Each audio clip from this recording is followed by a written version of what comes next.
Hey everyone, Foxton TCG here. I bought a few booster bundles of 151 as well as an ETB. I'm going to be opening these over the next few weeks.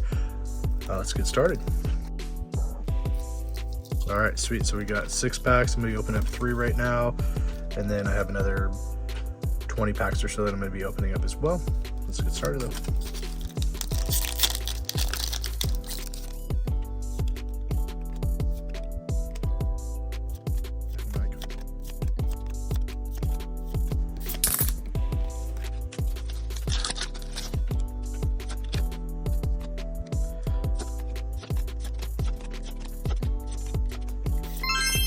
Very nice.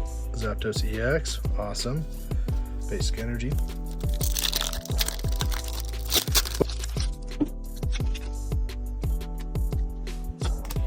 Appreciate you guys watching. Comments down below, let me know what your favorite set from Scarlet and Violet era is. 151 kind of got me back into collecting cards. So awesome guys, well I appreciate it. Leave a comment down below and like and follow for more. Take care.